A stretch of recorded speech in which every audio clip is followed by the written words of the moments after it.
Hey everyone, how goes it? And welcome back to Computer Science 146. Today, we're going to explore a new data structure called a queue. Queues are a first-in, first-out data structure. They're used to process data in order. So the first item that arrives is the first item that's processed, and the last item that arrives is the last item that's processed. And this is wholly based on time, when things arrive. Sometimes queues are referred to as lines. So if you're waiting in line for something, you're in a queue. Queues are fundamental to computing. Think of it this way.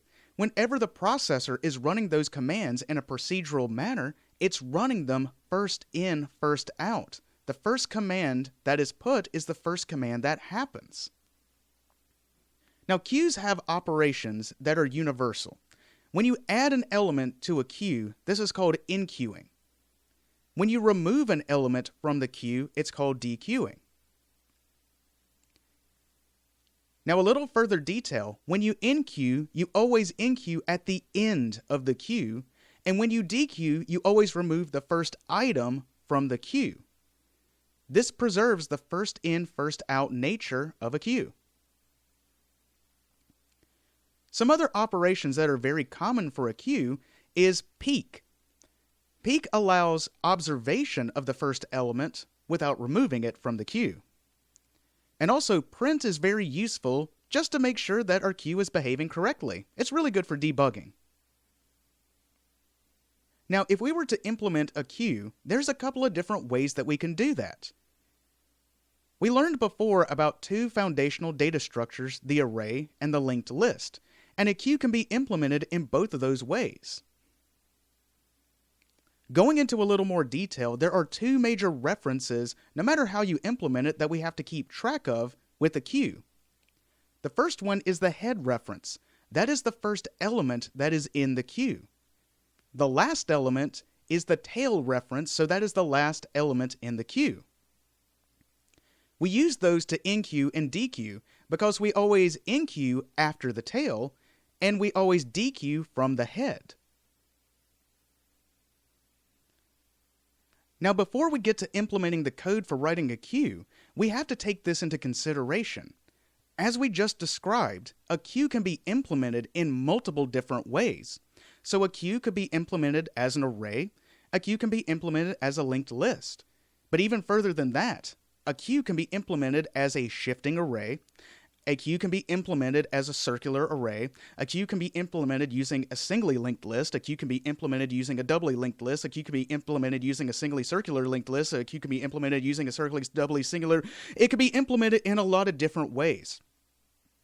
But the main idea is that all queues will have the actions enqueue, dequeue, and we're also going to add in peek and print. As one thing can be implemented in multiple different ways, this is the idea of polymorphism. Now, in order to use this, we're going to use this structure called an interface, which basically acts as a set of rules for any class that implements those interfaces. Now, as we have this relationship that this array queue and this linked list queue implements this ensures that every implementation of this interface will have these methods built into them. So this array queue will enqueue and dequeue elements based on an array, and this one will enqueue and dequeue elements based on a linked list.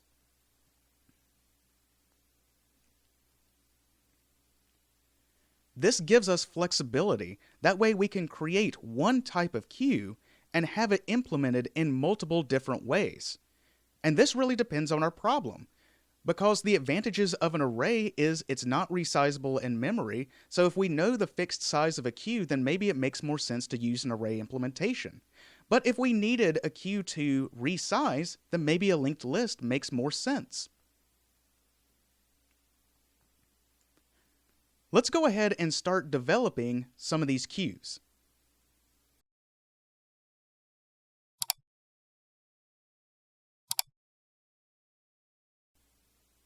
Now, going over to the code, the first thing that we're going to do is create that interface. So much like a class, we're going to create a new interface this time, and we're just going to call it the QI, the Q interface.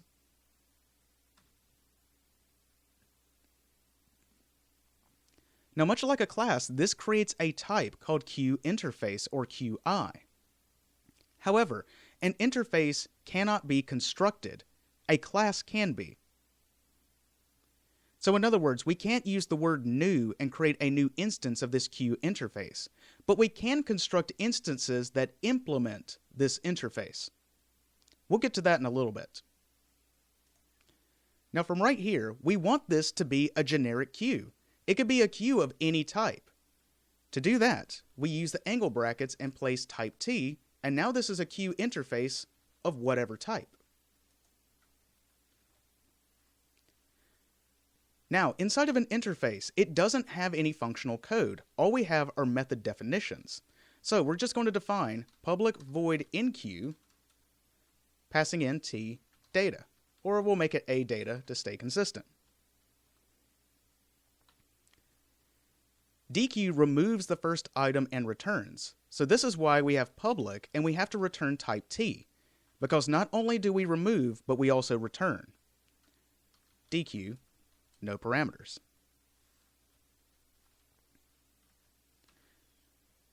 We also had a similar method, public T peak, which returns the data that's found in the first item, but doesn't remove it.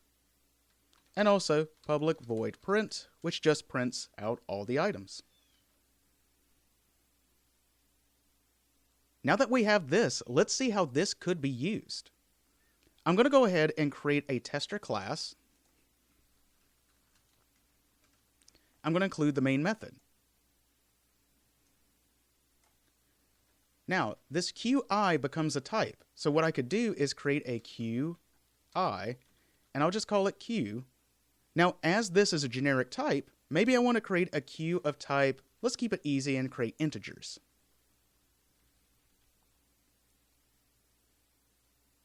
Now, the thing that I brought up is that interfaces cannot be constructed. They're a non-constructible type. So I can't do this. Q is equal to new QI of type integer.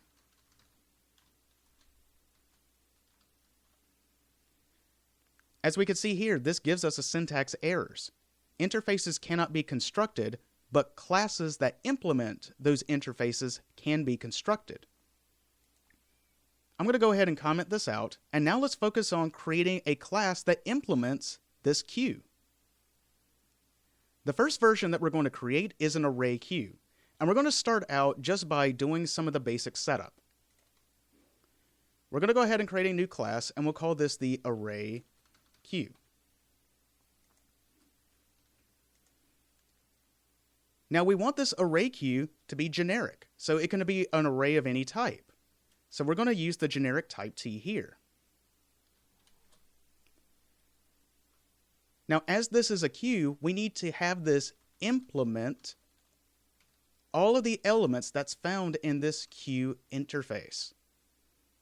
Now, the queue interface is also assumed to be a generic type, so now we pass this T along there as well. So whatever this array queue of this type is, now also passes this type to our interface.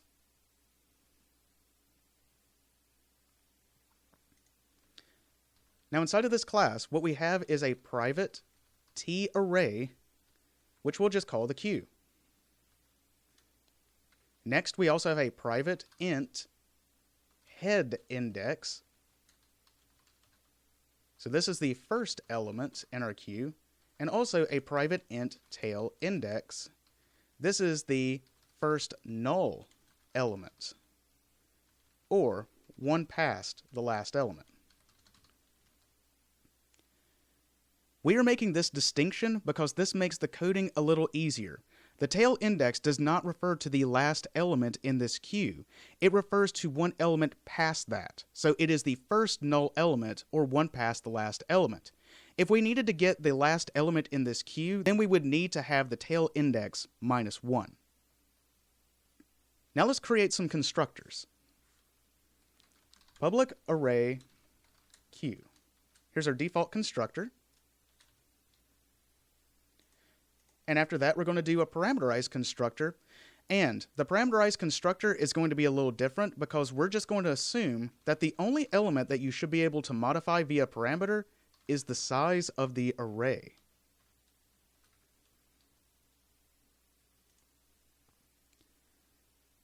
Now, as both of these are going to be constructing this new array queue and assigning each one of these values, they're effectively doing the same thing. They're initializing all of these elements. That feels like a different verb, so what I'm going to do is create a private void init, which is short for initialize, and then I'm going to pass in this int size.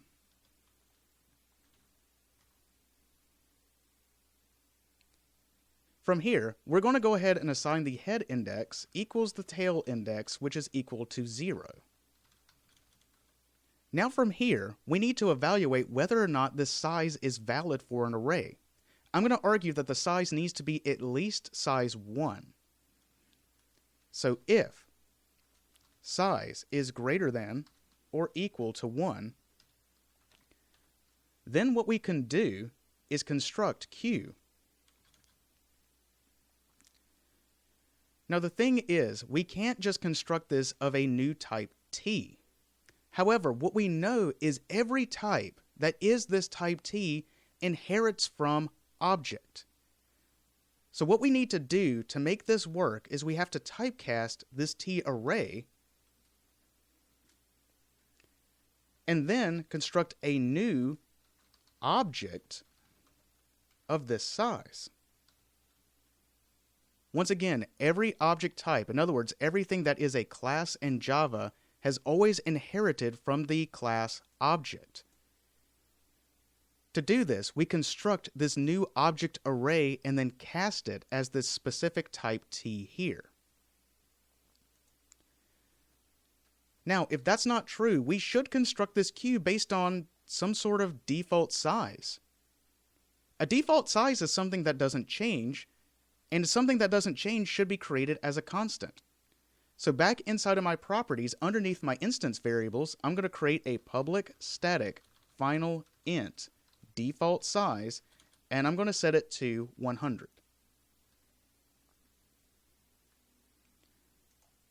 So now, inside of initialization, what we can do is set Q is equal to typecast T array new object of this default size. So at least if someone were to put an incorrect size, this array would be constructed either way. Now from our constructors, we call init from our default constructor using the default size, and also init with our parameterized constructor, passing in the parameter size. Now we have the basic setup for this array queue, but you'll notice that there's still a syntax error on our type. The reason being is we have not implemented all of the methods that are defined inside of here. So now we need to implement enqueue, dequeue, peek, and print. We're going to focus on enqueue first, but there's some details we need to go over about how this works.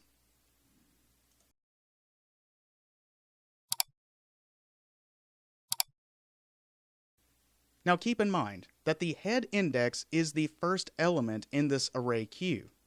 Now the tail index indicates that it is the first null element. This is slightly different from an earlier example. So if we were to look at this example of an array queue, we can see that the first element starts here, and the last element is here. However, the tail index is always one past that last element, so it refers to the first null element right here.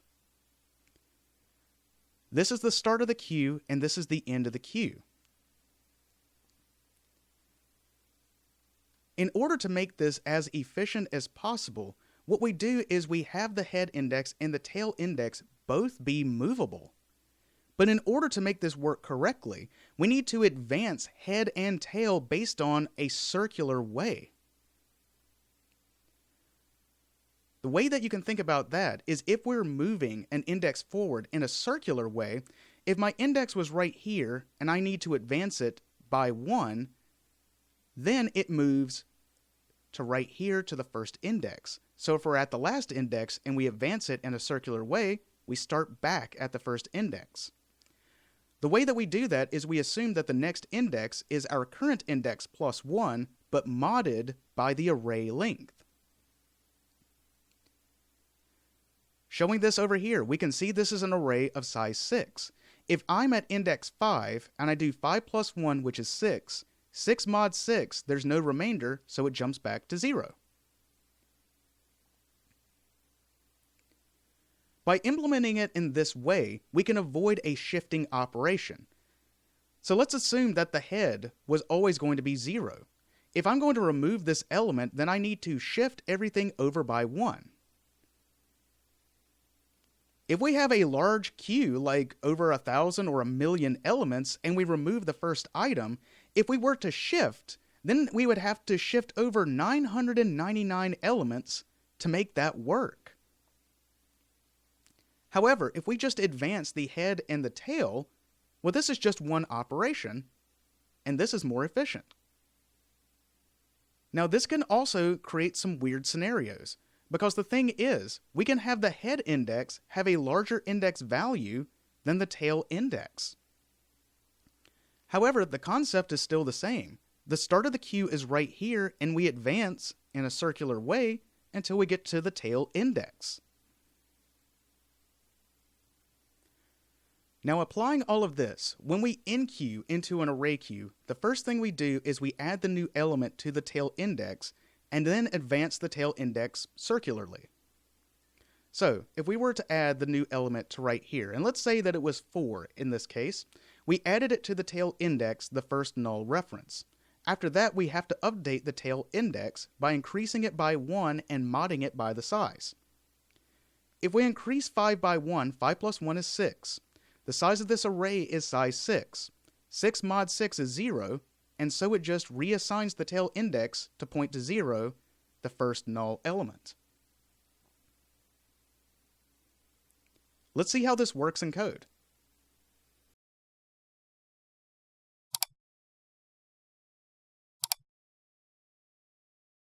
First thing, public void enqueue, TA data.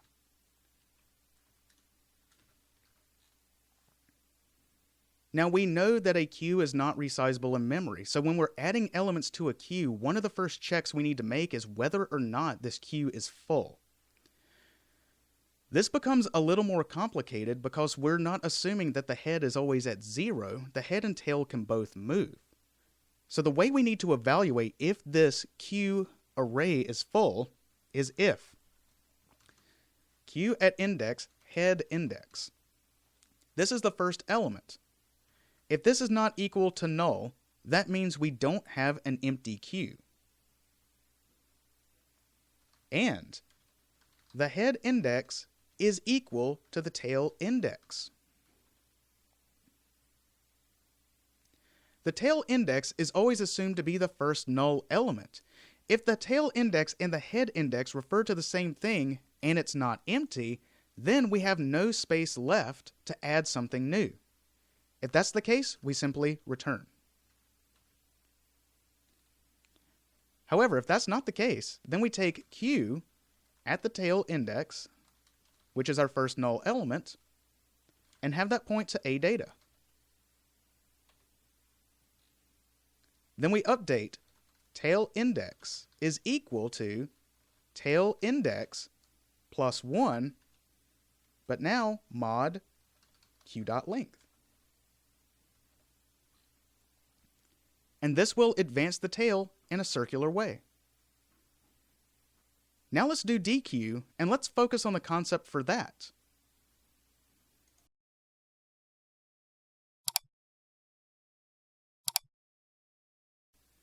Now when we are dequeuing, we are removing the first element. So the first thing that we need to do is save a reference to the data that's at that head index. Simply enough, we're going to save this value as some sort of return value right here. We then advance the head circularly and return that value.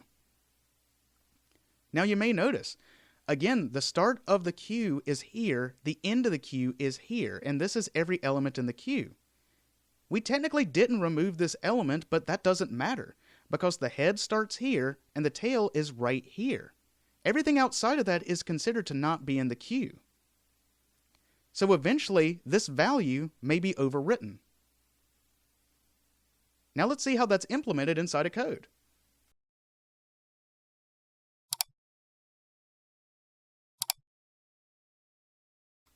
Public T dequeue.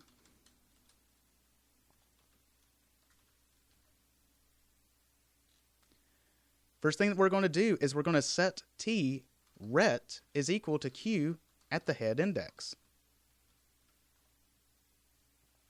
This is saving a reference to the data that is in that head reference. Now we advance the head index forward circularly. Head index is equal to head index plus 1 mod q.length. And finally, return ret.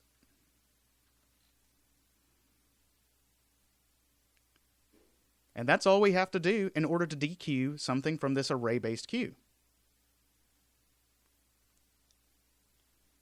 Now, if we notice, we still have a syntax error on this type, and that's because we haven't implemented the methods print and peek. Let's go ahead and implement those. Public T peek. All we're going to do is return Q at this head index. Public void print. Now the print method has usually not been an issue, but this time it becomes a little more complicated because what we're assuming is this queue works in a circular fashion given that it's an array. In order to do this, the first thing that we're going to do is system.out.println queue at this head index. After that, we're going to use a for loop. For int I. Now we're not going to start it at 0 because we can't assume that index 0 is the head element. We need to start this at the head index, but as we have already processed it, in other words, after we have printed this, we need to move it ahead by 1 by advancing it by 1. However, if we're advancing something, we need to make sure that this works in a circular fashion as well. So not only do we have to do plus 1, but we also need to mod it by the q.length.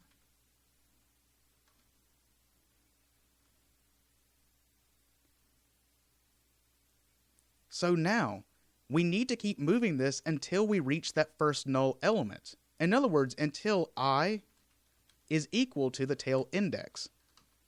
Or looking at this backwards, while I is not the tail index, then we're going to keep running the body of this loop.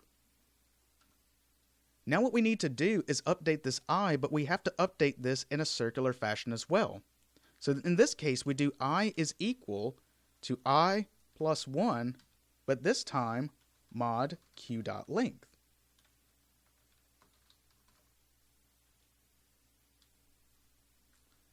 Now inside of here, all we're going to do is system.out.println q at index I.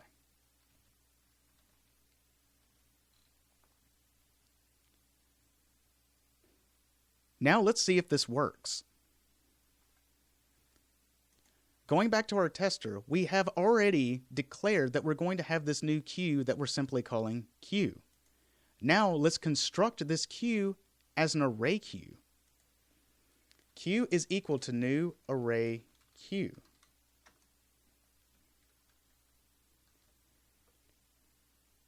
Now this works because our array queue implements this queue interface, and so we can substitute this array queue for this queue interface.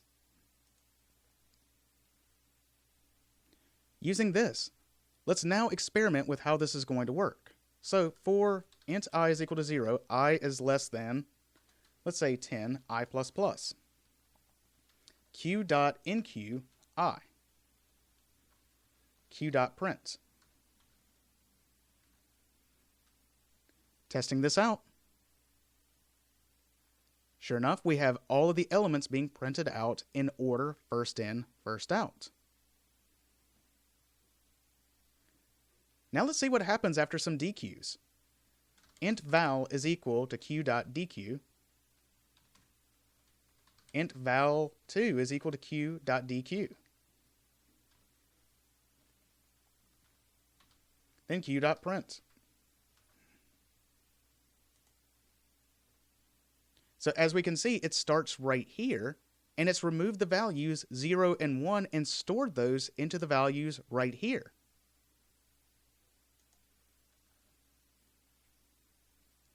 So now we have this array-based implementation of a queue. Let's now create a linked list implementation of the same thing.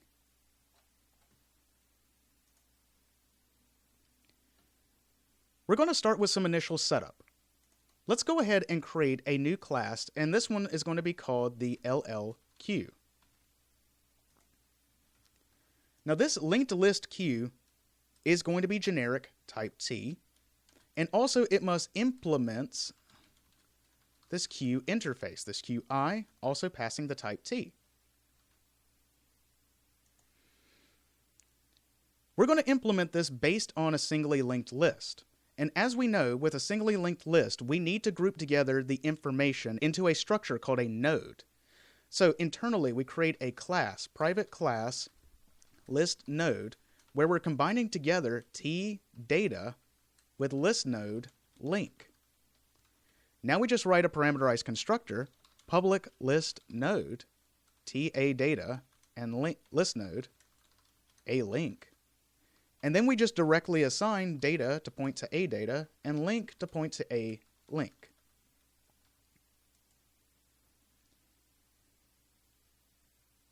With the linked implementation of these data structures, usually the first step is to create that node that we're going to be using internally. Now, after that we've created that structure, we need to create some specific references. Private list node, head, this always points to the first element, and private list node, tail, this always points to the last element. You may notice that we're not using a current and a previous. The reason being is we don't need them. If we're removing element from this linked list, we only need to refer to the head element. If we're adding elements to the end of the linked list, we only need the tail element. We don't need a current to be able to move around this because we're not adding or removing elements in the middle. It's always happening either at the beginning if we're removing and at the tail if we're adding. Now to create the constructor, private LLQ, and let's just set head to tail to null. Now that we have that, let's explore how we enqueue.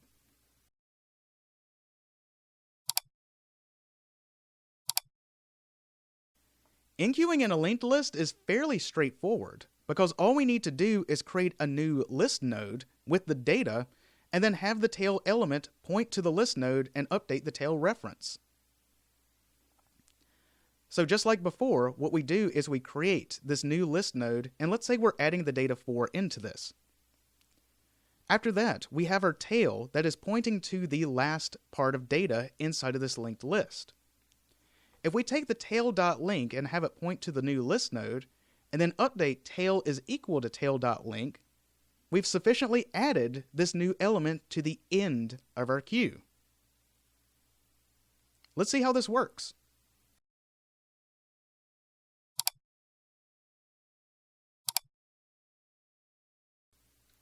Public void enqueue. T a data.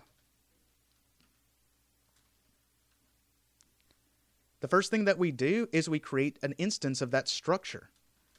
List node new node is equal to new list node a data. That way the data that we're trying to add is assigned. And also this is always going to be at the end of our linked list, so our link should be null.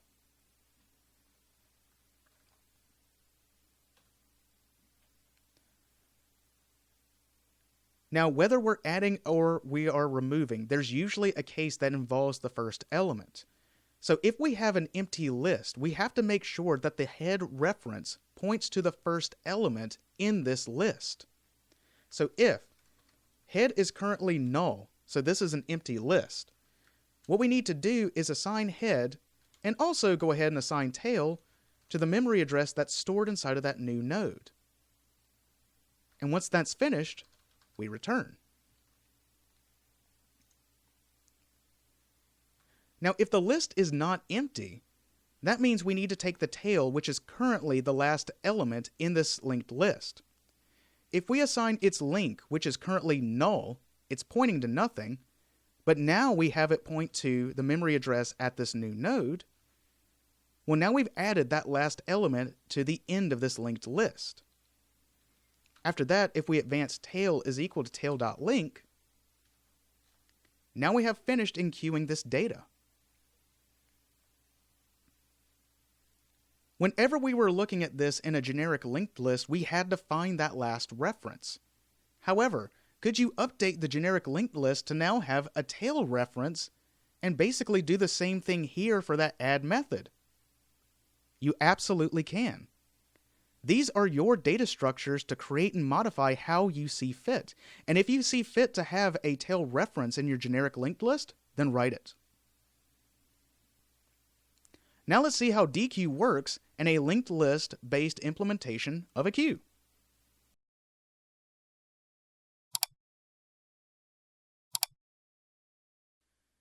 Dequeuing works much in the same way. The first thing we do is save a reference to the data that's stored in the head, move the head forward, and then return the saved reference.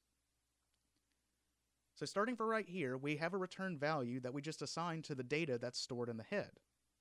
Then we advance the head forward. Now, as there is no way for us to reach this node any longer, we can assume that a garbage collecting language like Java will go along and free up that memory, thus deleting it. Now let's see how that works in code.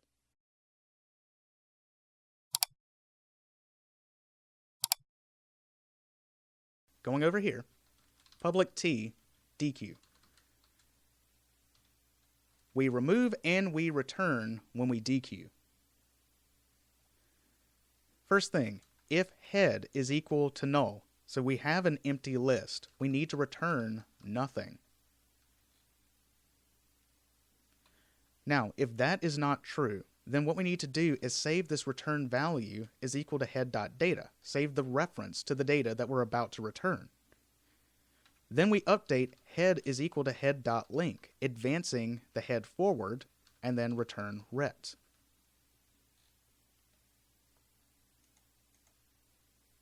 And that's it. A lot of this code becomes simpler only because of that initial rule. Queues are first in, first out data structures. You only enqueue specifically at the end of the queue, and you only dequeue specifically from the head of the queue. Now the last two methods we need to create are peek and print. Public T peek. Now this observes the first element but doesn't remove it. So once again, if head is equal to null, so this is an empty list, well, we're going to return nothing. But otherwise, we're going to return head.data.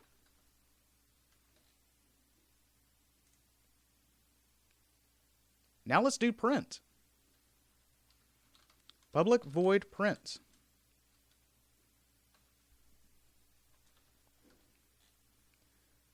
Now doing this in a slightly different way, we're going to do a for list node temp points to the head, while temp is not equal to null, temp equals temp.link.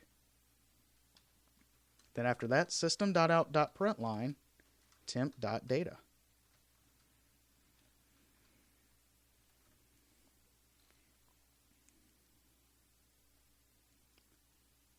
And now we've created this linked list implementation of a queue.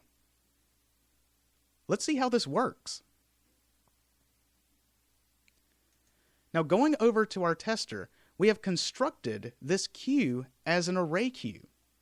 But now, as we have this linked list queue, which implements this queue, and this array queue that also implements this queue, what I can do is adjust this. Watch. I'm going to now create this as a linked list queue. I changed one statement, and now I have a completely different implementation of a queue that works in the exact same way. Running this, sure enough, nothing changes here.